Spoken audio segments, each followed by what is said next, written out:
What's up, guys? This is Coach Grant with First Down Training, and today we're going to be breaking down DAVANTE Adams and some of his best routes from Week 1 against the Vikings. We're going to be mainly talking about this hesitation release and how you can use it to get separation on a drag against man coverage, and how you can use this hesitation release to get separation on a fade against man coverage as well. And guys, if you're a receiver and you want to get better hands, check out that link in the description for a full 30-day hand program to work on your grip strength, hand-eye coordination. And if you don't have a quarterback and you still want to improve your hands, that program is perfect for you. No quarterback necessary. Check out that link in the description below. Let's get started with this breakdown. So the first thing we're going to be looking at here is this kind of hesitation, right-left release, right? So now we're going to be looking at this DB here. He's in this catch technique, right? So the main thing I want to do is close the gap with him, or at least change up the tempo. I want to give him something. We're going to talk about how a tempo change is a big deal and why you would use this, especially on a drag. So let's watch this thing full speed. So the last thing this DB wants to do is chase you across the field. But if we can threaten him vertically, which DAVANTE Adams always does, because he makes that release look the exact same all the time off the line, which is why he's unpredictable, that's how we can create space. So let's watch it here full speed. So he hesitates 1-2, and he gets that DB to sit outside. He's able to keep his head down and beat him across the field on this drag, and then burst up and get a big gain. So let's talk about this. So when he comes off here, the reason why he's giving him this hesitation is just to change up that tempo, right? And you see DAVANTE Adams is famous for giving that hesitation, hitting him with a 1-2, running a slant, giving the hesitation, just going and beating him to the outside, get him to stop his feet, because we change up that tempo. And then as soon as we change up the tempo, or as soon as they feel like I get used to my tempo, that's when I use this, right? Because maybe a couple times I come off quick and I give him a fast 1-2 and I take the inside, or I give him a fast out-in release and I take the outside. Now he thinks he's got my tempo, he thinks he's got my speed, and I change up. I give him this hesitation to get him on those heels, to get him to react and to get him to think about it, to slow everything down. Then I hit him with a quick head and shoulder fake, right? So again, he gives him this hesitation to change up that tempo, to get that DB to match his tempo. And he gives him that quick hesitate 1-2.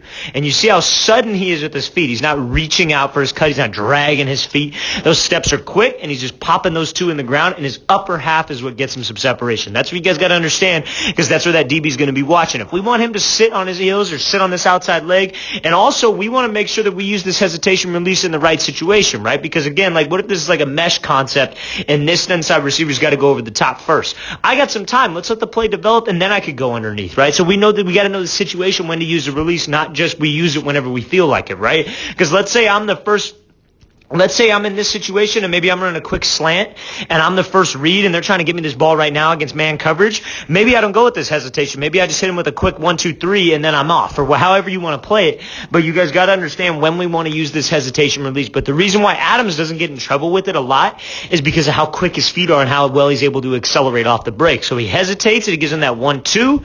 It throws his upper half, but you see how much acceleration he has. He's driving out of there. He's keeping his head down. He's pumping those arms. He's getting across the field. That's what we got to be able to do anytime I work for a hesitation release. I got to hesitate. You got to freeze him and then leave him. Freeze him, then leave down in here. Now, what can this set up as well? And I want to talk about this because we only got 2 clips here today, so we could talk about some other things that this could build off of. We don't have to get to a bunch of other clips. When we give him this hesitation move here, right, I hit him with that 1-2. I burst to the inside. I go 1-2-3. Now, imagine if I were to snap down on this third step and run a whip, right? It sets up a lot of different things. You make it all look the same. You hesitate, 1-2, break to the inside, snap it off, shoot it right back out on a whip. I know the Packers don't have a lot of whips in their playbook. You hardly see it, but that's something that you guys can do. That's how you can structure these routes, these releases to your own playbook and get you separation on a lot of different things, fellas. Let's watch this clip full speed one more time. Great job here by Adams working this hesitation. 1-2, being sudden. You can't even tell which way he's going off the line. And now we're going to talk about how you can hesitate, lull him to sleep, and take the outside release. So here it comes up a little bit fast, but again, you see how well he accelerates off of that release, how well he's able to go from 0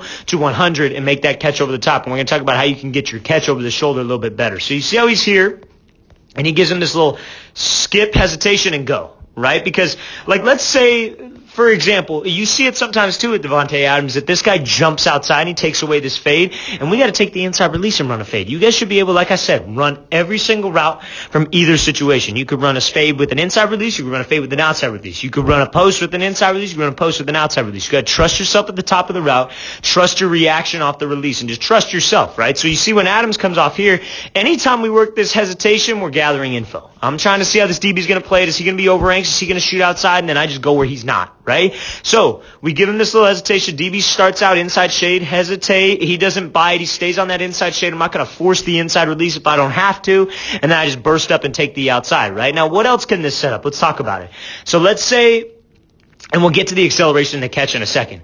But let's say I got to run a slant off of this. And let's say I give him this little hesitation move, and then I go 1, 2, 3, and I pop it off on that third step, and now I'm back underneath. And he's fully committed with his hips, right? That's how you can create some separation and make all these things look the same, right? It's about being a technician off the line. Now, let's say I give him this hesitation, and I just go 1, 2, and I throw this thing off the line. I give him a hesitate, and then I go left, right, and I get him to jump to the outside because I've already beat him one time on this hesitation and go on this fade. Now he's thinking, now he's sitting to the inside, and then I just go. And just like the last rep, it sets up everything else, right? He had to run a slant, so he gives him that hesitation, throws the 1, 2, and takes the inside release, and runs a drag. Now that DB's thinking about it. He knows he sees that hesitation move. He's going to stay to the inside. He's going to stay disciplined, and then we just take the outside and go. It's all a mind game, and if we can get in that DB's head, we're going to be able to get more separation, and we're going to be able to win more reps. So anytime we use this tempo change here, we got to be able to burst up, and we got to be able to be decelerated and then accelerate. So let's accelerate here, and you see how he keeps his head down, and he doesn't look until he's got him by a couple steps. I mean, why would you look right here when the ball's not even going to be up in the air yet? We're looking at nothing, right? You got to keep your head down, continue to drive, no pre-snap that, hey, I got this man coverage matchup, and that comes from understanding coverages like a quarterback. No, I got this man coverage matchup. Okay, let's burst up field. Let's keep my head down. I know Rodgers or whoever my quarterback is going to throw this thing with some air, and he's going to let me go run it down, and he's going to put it on this thing to a spot. So all I got to worry about is beating this DB. Now,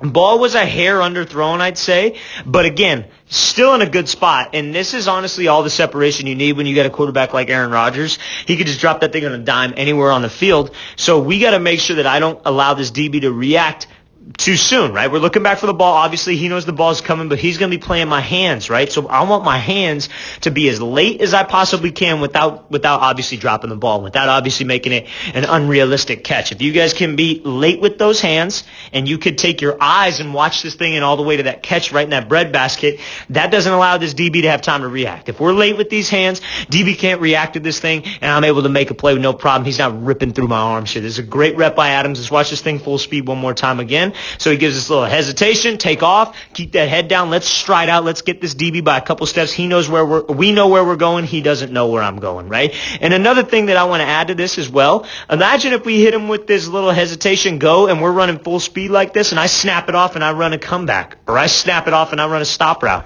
or I snap it off and run a dig. That's how all your routes can build, and that's how you can make your routes look the exact same. All right, guys, I really want to thank you for watching. I really appreciate it. Again, if you guys want to get better hands, you don't have a quarterback to throw you the ball every day, check out that link in the description. It says improve your hands in 30 days. And if you guys have any questions, please don't hesitate to leave those in the comments. I'll get back to you as soon as possible. I'll see you guys next time.